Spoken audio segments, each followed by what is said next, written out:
Oke, ya, Assalamualaikum warahmatullahi wabarakatuh. Selamat malam, Bapak dosen, serta teman-teman sekalian yang saya hormati. Perkenalkan saya Fajar Bimali Robi dari kelompok 2. Malam ini kami akan mempresentasikan materi pertemuan ke-6 mata kuliah Sistem Informasi Manajemen dengan judul Pengguna dan Pengembang Sistem, dilengkapi dengan studi kasus dan analogi. Saya bertugas sebagai pemandu jalannya presentasi, insya Allah dari awal hingga akhir nanti.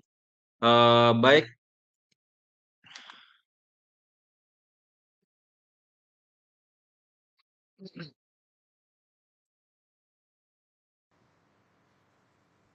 Baik, sebelum kita mulai masuk ke inti, izinkan saya membacakan 9 poin krusial yang akan kita bahas dalam presentasi hari ini. Yang pertama itu ada perubahan organisasi dari struktur fisik ke struktur visual. Yang kedua itu keuntungan dan kerugian kantor virtual atau organisasi virtual. Yang ketiga, siapa itu spesialis informasi dan bagaimana integrasinya ke dalam organisasi. Kemudian yang keempat, arah baru yang mungkin diambil oleh organisasi layanan informasi. Yang kelima, pengertian komputasi pengguna akhir atau end user computing. Yang keenam, pengguna sebagai sumber informasi yang berharga. Yang ketujuh, manfaat dan risiko komputasi pengguna akhir. Yang kedelapan, manajemen pengetahuan dan tantangan implementasinya. Yang kesembilan, serta strategi menghadapi tantangan global. Intinya teman-teman, hari ini kita akan belajar bagaimana manusia dan teknologi bisa bekerja sama di era digital yang serba virtual ini. Nah, untuk poin pertama tentang organisasi bisnis, akan saya serahkan ke teman saya, Paskalis Arthur Ariesta. Mohon waktu sebentar, terima kasih. Baik, Mas Fajar, terima kasih. Selamat malam Bapak dosen dan teman-teman. Pada malam ini saya akan menjelaskan materi tentang diagram organisasi bisnis. Nah, jadi punya saya ini hanya satu slide ya, tapi memang materinya banyak, ada 6. Coba mari kita perhatikan diagram di layar. Jadi ada 6. Jadi saya akan menjelaskan satu persatu. Yang pertama ada marketing information system, yaitu sistem yang mendukung pemasaran, misalnya data pelanggan, tren penjual, dan riset pasar. Yang kedua ada manufacturing information system. Untuk manufaktur atau produksi seperti persediaan bahan baku, jadwal produksi, dan kontrol kualitas. Dan yang ketiga ada financial information system, yaitu untuk mengelola keuangan perusahaan, mulai dari arus kas, laporan laba rugi, hingga anggaran. Dan yang ketiga ada human resources information system, yaitu untuk data karyawan, penggajian, rekrutmen, dan penilaian kinerja. Yang kelima ada information resources information system, yaitu untuk mengelola sumber daya informasi itu sendiri, seperti database dan jaringan. Dan yang terakhir ada executive information system, yaitu khusus untuk para eksekutif menyajikan ringkasan data strategis untuk pengambilan keputusan. Nah, itu dia tadi 6 bagian diagram tentang organisasi bisnis. Jadi, mari saya akan menjelaskan analoginya. Bayangkan aja ini seperti tubuh manusia. Marketing itu seperti mata dan telinga yang berguna untuk membaca pasar. Yang kedua ada manufacturing, dia tuh seperti tangan untuk memproduksi.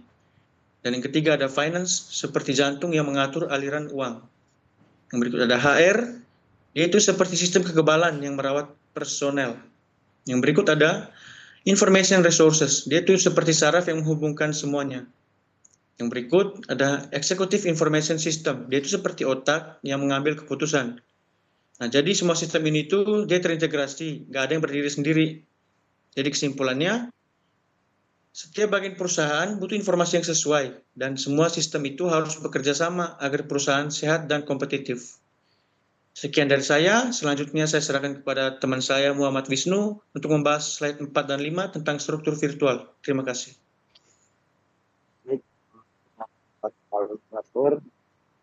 Ini saya akan menjelaskan tentang organisasi layanan informasi. Nah, untuk mendukung struktur virtual ini, perusahaan membutuhkan organisasi layanan informasi atau biasa disebut divisi informasi atau divisi TI. Divisi ini bertugas mengelola seluruh sumber daya informasi perusahaan seperti hardware, software, database, jaringan, bahkan orang-orang yang ahli di bidangnya. Di dalam divisi TI inilah para spesialis informasi bekerja. Mereka lah memastikan bahwa struktur virtual bisa berjalan dengan lancar, aman, dan efisien. Analoginya seperti ini. Kalau struktur virtual itu seperti jalan tol digital, maka BPJTI adalah operator tol dalam tim perawatnya. Mereka yang memastikan jalan mulus, tidak ada hambatan, dan kalau ada masalah cepat diperbaiki. Baik, saya akan serahkan suara Belasari menjelaskan lebih detail tentang spesialis informasi. Terima kasih. Baik, selanjutnya pengenalan spesialis sistem informasi.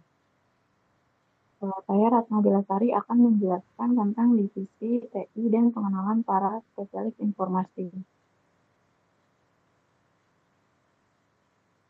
Jadi di TI adalah layanan informasi itu bukan cuma sekedar ruangan berisi server dan komputer. Di dalamnya ada sumber daya informasi yang meliputi hardware, yaitu komputer, server, jaringan, software, yaitu aplikasi sistem informasi, lalu ada spesialis informasi, yaitu orang-orang ahli dalam bidang IT, lalu ada pengguna atau user, lalu ada fasilitas seperti ruang server dan ruang data center, lalu ada basis data dan informasi, yaitu data perusahaan yang tersimpan rapi. Semua ini dikelola oleh spesialis informasi, yaitu orang-orang yang punya tanggung jawab penuh dalam mengembangkan, mengoperasikan, dan memelihara sistem informasi. Selanjutnya, 6 spesialis informasi. Ada 6 spesialis informasi yang menjadi pilar utama tim teknologi. Saya sebutkan secara singkat. Yang pertama ada sistem analis, yaitu penerjemah kebutuhan pengguna ke desain sistem. Yang kedua ada database administrator, yaitu penjaga keamanan dan keteraturan data. Yang ketiga ada webmaster, yaitu penanggung jawab isi dan tampilan website. Yang keempat ada network spesialis, yaitu arsitek jaringan komunikasi. Yang kelima ada programmer atau pembuat kode program. Dan yang terakhir ada operator, yaitu pemantau operasional perangkat keras. Analoginya seperti ini. Anggap semua ini adalah sebuah dapur restoran. Nah, ada beberapa kru ya, yaitu bagian memasak, bagian memotong sayur, bagian mencuci piring, dan ada yang bagian berbelanja bahan. Jadi kalau selalu tidak bekerja, maka semuanya akan berantakan. Nah, untuk penjelasan detail masing-masing akan saya serahkan ke teman saya, Rohmat Adityo. Baik, terima kasih sebelumnya Kak Ratna. Ini saya Rahmat Ardityo akan menjelaskan secara detail apa sih 6 pilar yang tadi itu. Nah, yang pertama itu ada sistem analis. Sistem analis sering juga disebut sebagai penerjemah ulung. Tugasnya mendengarkan kebutuhan pengguna lalu menerjemahkannya ke dalam desain sistem yang siap dibangun. Dia harus paham bisnis sekaligus paham teknis. Bayangkan saja seperti arsitek, dia mendengarkan keinginan pemilik rumah lalu membuat gambar bangunan yang bisa dikerjakan oleh tukang. Nah, yang kedua ada database administrator. Database administrator ini sering juga disebut sebagai penjaga gudang data. Tugasnya memastikan data perusahaan tersimpan dengan aman, terorganisir, dan mudah diakses saat dibutuhkan. Seperti seorang pustakawan yang mengatur ribuan buku agar mudah dicari dan tidak hilang. Yang ketiga ada webmaster. Webmaster ini bertanggung jawab penuh atas isi, tampilan, dan operasional website perusahaan. Mulai dari desain, konten, hingga keamanan website. Seperti desainer, sekaligus satpam digital dari sebuah toko online. Yang keempat, ada network spesialis. Ini arsiteknya jaringan. Tugasnya merancang dan menjaga kelancaran komunikasi antar komputer, baik di dalam kantor maupun di luar, seperti insinyur lalu lintas yang memastikan jalan raya digital agar tidak macet. Nah, yang kelima ada programmer.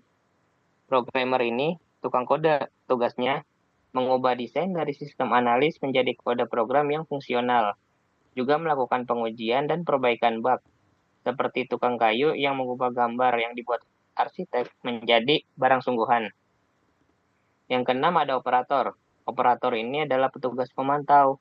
Tugasnya memastikan perangkat keras seperti server tetap menyala atau uptime, dan melakukan pemeliharaan rutin atau maintenance, seperti petugas genset yang memastikan listrik tidak mati. Nah, kesimpulan dari saya, keenam peran ini saling melengkapi satu sama lain. Tidak ada yang lebih penting atau lebih rendah. Mereka adalah tim, dan tim yang baik adalah tim yang komunikasinya lancar. Selanjutnya, saya serahkan kepada Kak Luciana untuk membahas fenomena IUC yang cukup berat. Terima kasih. Silakan Kak Lucy. Terima kasih, Mas Rohmat. Saya Luciana Simanjuntak. Saya akan membahas fenomena End User Computing atau IUC. Slide ini memang cukup berat ya, karena berisi definisi 4 faktor pendorong serta analisis manfaat dan risiko. Tapi tenang, saya akan coba buat sesederhana mungkin. Apa itu IUC? IUC adalah kondisi di mana pengguna akhir, misalnya staf administrasi, marketing, atau keuangan, mengembangkan sendiri sebagian atau seluruh sistem informasi yang mereka butuhkan, tanpa harus selalu minta bantuan divisi TI.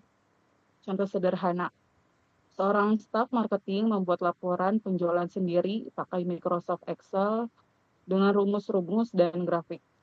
Atau staf HRD membuat database karyawan sederhana pakai Google Forms dan Sheet. 4 faktor pendorong IUC.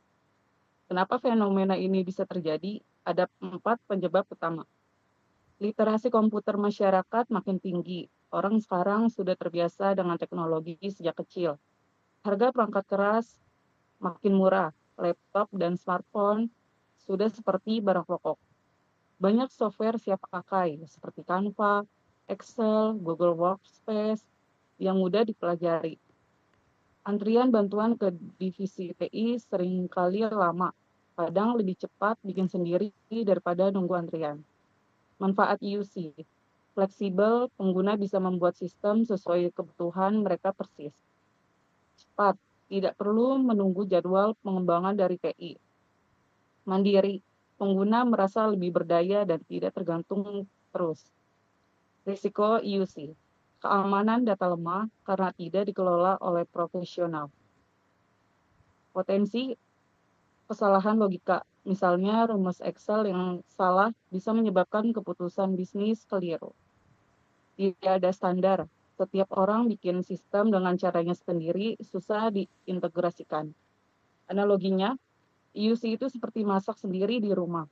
Enak, sesuai selera, dan lebih cepat daripada pesan restoran. Tapi risikonya bisa kebakaran, kebanyakan garam, atau dapur berantakan.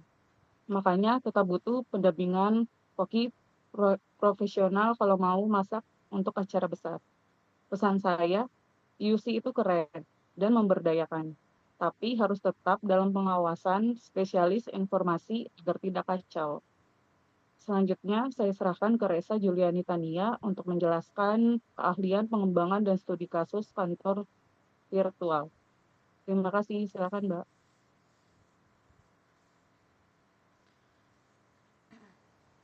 Baik, terima kasih Kak Lucy. Selanjutnya, perkenalkan nama saya Reza Juliani Tania. Di sini saya akan membahas keahlian pengembang dan studi kasus kantor virtual. Teman-teman, seperti yang kita ketahui, membangun sistem yang sukses itu tidak hanya cukup pintar ngoding. Seseorang pembangun harus punya kombinasi keahlian. Di antaranya pengetahuan bisnis, akuntansi, keuangan, pemasaran, operasional. Kenapa? Karena sistem informasi dibuat untuk mendukung bisnis, bukan sebaliknya. Literasi teknis memahami database, jaringan, pemrograman, keamanan, kemampuan analis dan komunikasi bisa mengambil kebutuhan pengguna dan menjelaskan solusi teknis dengan bahasa yang mudah dipahami. Contohnya seperti pengembang itu seperti arsitek rumah. Kalau cuma tahu gambar teknis atau nggak tahu kebutuhan keluarganya, rumahnya jadi tidak akan nyaman. Sebaliknya, kalau cuma tahu keinginan tapi tidak dengan tahu struktur bangunan, rumahnya bisa ambruk. Keduanya harus seimbang, jadi harus balance antara yang satu dengan yang satunya. Selanjutnya adalah studi kasus untuk kasus kantor virtual. Sekarang kita masuk ke kantor virtual seperti yang kita ketahui atau sering didengar dengan WFH. Apa itu kantor virtual? Kantor virtual adalah model kerja di mana karyawan tidak harus hadir secara fisik ke kantor, tetapi mereka bekerja dari rumah, dari kafe, ataupun dari kota lainnya. Semua dilakukan secara digital. Keunggulannya, hemat biaya, tidak perlu gedung mewah, listrik, parkir, dan peralatan kantor yang mahal. Memang fleksibel, karyawan bisa mengatur waktu kerja, cocok untuk yang punya keluarga atau disabilitas. Produktivitas tetap terjaga, hanya studi menunjukkan karyawan remote justru lebih produktif. Yang selanjutnya adalah telecommuting, kerja dari jarak jauh. Seperti yang saya bilang sebelumnya, itu sering dikenal dengan WFH. Karyawan secara elektronik pergi ke kantor, mereka tetap bekerja sesuai target, tapi dari rumah. Urusan pribadi seperti antar anak sekolah ataupun ke dokter bisa diatur dengan mudah. Yang selanjutnya adalah hoteling. Perusahaan menyediakan fasilitas terpusat yang digunakan bersama secara bergantian. Jika terdapat kebutuhan mendesak akan ruangan, metode ini menjamin pemanfaatan sumber daya dan ruangan jauh lebih efektif. Contohnya, banyak perusahaan seperti Gojek, Tokopedia, bahkan perusahaan global seperti Twitter dan Microsoft adalah penerapan hibrid atau full metode atau full remote. Tantangannya untuk yang WFH itu, yang pertama adalah koordinasi tim lebih sulit, yang kedua budaya perusahaan bisa melemah, 3 keamanan data dari jaringan rumah perlu perhatian ekstra. Contohnya seperti kantor virtual, seperti sekolah online, praktis, hemat biaya, tapi butuh kedisiplinan dan komunikasi ekstra agar tetap efektif. Kesimpulannya, kantor virtual bukan sekedar tren. Ini adalah bentuk adaptasi organisasi di era digital. Tapi seperti IOC, kantor virtual juga butuh tata kelola yang baik agar manfaatnya maksimal dan resikonya itu bisa minimal. Saya kembalikan kepada Mas Fajar selaku untuk pembawa acara dari sebelumnya. Silakan Mas.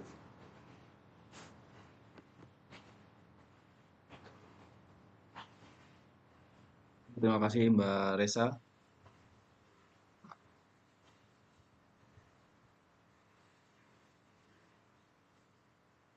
Terima kasih Mbak Resa dan terima kasih untuk semua anggota kelompok yang sudah menyampaikan materi dengan sangat baik.